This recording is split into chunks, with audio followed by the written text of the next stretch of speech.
Assalamualaikum warahmatullahi wabarakatuh. Halo, apa kabar sahabat Naiva Garden? Kita berjumpa kembali.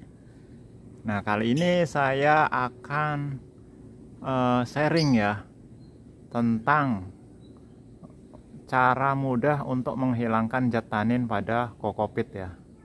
Tentunya untuk menanam anggur import ya. Oke, kita langsung saja ke prakteknya ya. Nah, ini teman-teman sahabat Naiva Garden, kokopit yang sudah saya siapkan. Ini dari sabut kelapa ya, atau kulit kelapa yang dihaluskan. Ini kita pakai sebagai media tanam untuk hidroponik ya. Nah, ini segmen baru, nanti kita akan main hidroponik. Tentunya kita pakainya pupuk sintetis ya, atau pupuk AB mix anggur terutama. Nah, bagaimana cara untuk menghilangkan zat tanin pada kokopit dengan mudah ya? Ini zat tanin itu sendiri adalah zat yang terkandung pada kokopit ya.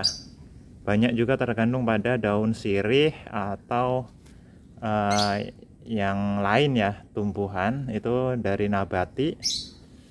Kenapa harus dihilangkan zat tanin? Karena zat tanin itu akan menghambat penyerapan unsur-unsur yang dibutuhkan oleh tanaman ya untuk pertumbuhannya atau pembuahannya, terutama untuk menghambat penyerapan zat besi dan zat-zat yang lainnya yang dibutuhkan tanaman ya. Nah, untuk mencegah itu kita harus sterilisasi kokopit agar layak untuk dijadikan media tanam. Nah, media tanam di sini kita pakainya kokopit dicampur dengan sekam bakar ya. Karena kalau kokopit saja itu akan cenderung menyimpan air yang lama dan basah terus ya untuk media tanamnya, dan itu tidak cocok untuk anggur ya. Oke, kita langsung saja bagaimana cara menghilangkan dengan mudah zat tanin pada kokopit ya. Nah, ini udah saya siapkan di sini air ya. Ini satunya, ini air yang sebelah kanan di ember adalah air sumur ya. Nah, yang satunya adalah air hujan.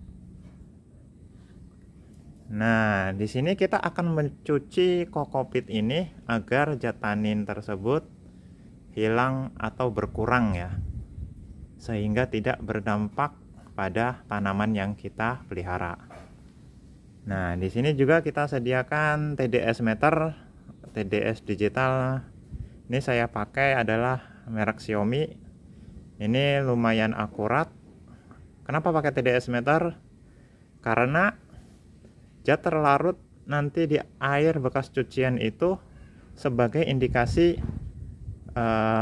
banyak atau sedikitnya zat tanin yang masih terkandung di kokopit ya. Nah, terus kenapa saya pakai air sumur dan air hujan? Nah, itu karena air sumur itu mengandung TDS atau total dissolved solid atau padatan yang terlarut dalam air itu agak tinggi ya, tapi masing-masing daerah berbeda. Beda dengan air hujan yang akan TDS-nya lebih rendah ya, sekitar 25 sampai 30. Oke. Untuk memastikannya kita ukur ya, pakai TDS meter. Berapa nilai kandungan ppm atau TDS padatan terlarut yang ada di air hujan dan air sumur. Nah, ini yang di teko ini adalah air hujan. Sini adalah air sumur. Kita ukur air sumur dulu berapa. TDS meter masih off, kita nyalakan 0 ya. Terus kita coba ukur berapa ppm. Bisa dilihat tuh 270 ya. 270 ppm. Oke, kita matikan dulu. Udah 0. Kita ukur yang air hujan berapa. Ini sekitar 29 ya, 2829. Nah ini 26, kita turun lagi. Oke, berarti lebih kecil ya untuk air hujan, jadi daya serapnya bisa maksimal untuk menyerap zat tanin di kokopit. Oke, ini sudah saya larutkan kokopit setengah bagian untuk di air yang isi embernya adalah air hujan, dan ini sebagian lagi di air sumur. Oke, udah saya pisahkan. Untuk yang bagian kasar ya, yang bagian serat-serat yang seperti ini kita nggak usah dipakai ya, karena nggak bagus buat perakaran. Oke, kita coba ukur berapa kandungan TDS, berapa kandungan padatan terlarut atau mineral terlarut di dalam masing-masing ember ini. Oke, langsung saja kita ukur ya. Oke, kita nyalakan TDS meter, kita ukur yang larutan sebelum kita pisahkan. Di sini bisa dilihat angkanya mencapai 969 ya ppm. Jadi sangat tinggi padatan yang terlarut. Nah, padatan yang terlarut itu kandungannya macam-macam ya, tidak bisa kita ketahui, sehingga kita bisa ngecek di lab untuk mengetahui kandungan apa aja sebesar hampir 1000 ppm itu kita ke lab ya. Tapi kita tidak punya fasilitas seperti itu. Setidaknya dengan TDS meter ini kita mewakilin ya. Nah, ini coba kita ukur untuk di larutan yang pakai air hujan. Ini sekitar 748. Jadi ini lebih rendah 200 ppm ya dari air terlarut di yang pakai air sumur. Oke, kita coba cuci. Nanti hasil cuciannya mungkin nanti berbeda. Nah, berdasarkan pengalaman, kalau kita cuci terus pakai air sumur sehingga zat taninnya itu benar-benar bersih dari kokopit, itu tandanya air resapan itu ppm-nya sama dengan air sumur ya. Tadi kan ppm-nya sekitar 278 atau sampai 300 lah. Nah, nanti air resapan bekas cuciannya itu minimal sama ya. Nah, itu udah saya lakukan. Itu sekitar 7 kali mencuci kokopit baru kita mendapatkan hasil ppm yang sama dengan air sumur. Nah, kalau dengan air hujan ini kurang lebih 3 kali pencucian baru kita dapatkan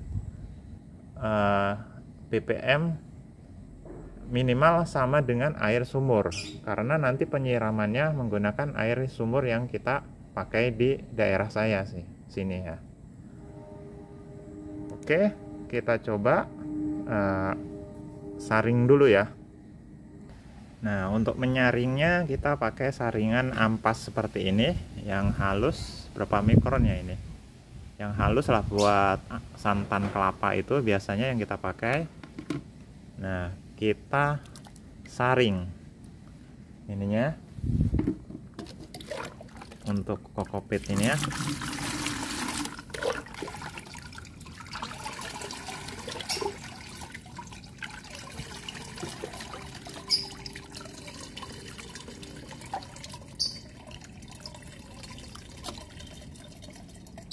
Oke, seperti ini kita ulangin sampai semua selesai ya. Kita percepat saja. Nah, ini hasil saringan yang pakai air hujan yang untuk pencucian pertama ya. kita cuci lagi untuk pencucian yang kedua ya. Nanti air resapannya kita ukur lagi.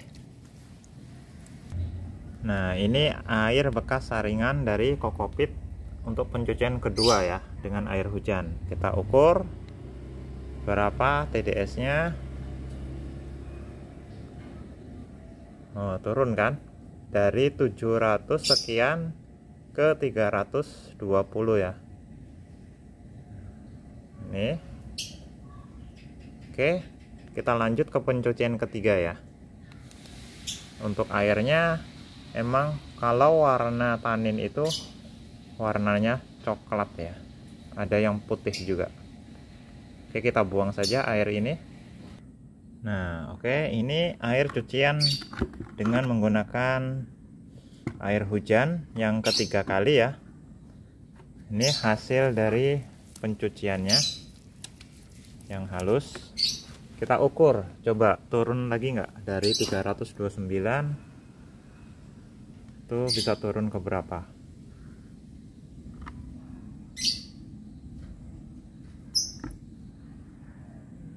Terlalu pendek ya, coba kita taruh di sini berapa kandungannya.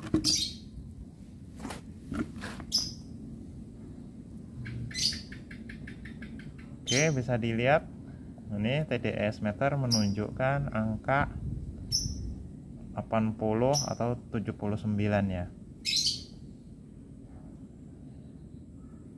79 jadi rendah ya. Air baku dari air sumur aja itu udah 278 kalau di saya. Berarti ini udah steril ya, dengan mencuci menggunakan air hujan.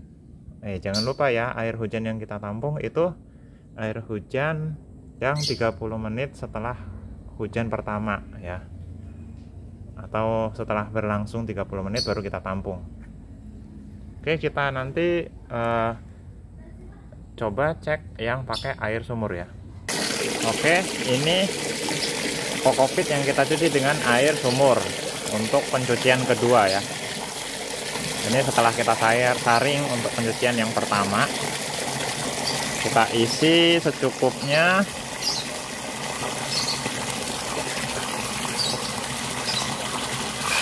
Oke, kita saring ya. Nanti kita ukur air resapan untuk pencucian kedua dengan air sumur. Oke, ini air resapan untuk pencucian kedua dengan air sumur. Kita ukur dengan TDS berapa? Belum dinyalakan. Ini sekitar 543 ya, 543. Jadi masih tinggi ini. Nah, standarnya air baku tadi adalah 278an ya. Oke, coba kita cuci lagi dengan pencucian yang ketiga ya. Nah, oke. Ini air resapan untuk pencucian dengan air sumur yang ketiga ya. Kita ukur TDS meter udah 0, kita ukur jadi hasilnya berapa. Ini bisa dilihat 342 ya. Ini turun sedikit ya. Nah, ini tidak mungkin ya, jadi bisa sampai 7 kali atau 6 kali kita untuk mencuci dengan air sumur. Jadi lebih efektif kita mencuci menggunakan air hujan ya, lebih cepat, jadi 3 kali. Nah, oke, mungkin itu yang bisa saya sampaikan. Maaf ada tambahan untuk sebagai pembuatan media tanamnya, nanti pembuatan video berikutnya ya. Tunggu saja. Dari saya sekian. Terima kasih atas perhatiannya. Assalamualaikum warahmatullahi wabarakatuh. Nah, ini hasil dari hidroponik Umur tanam sekitar 45 hari atau 45 HST ya, dengan berbagai varian. Tunggu saja update-nya.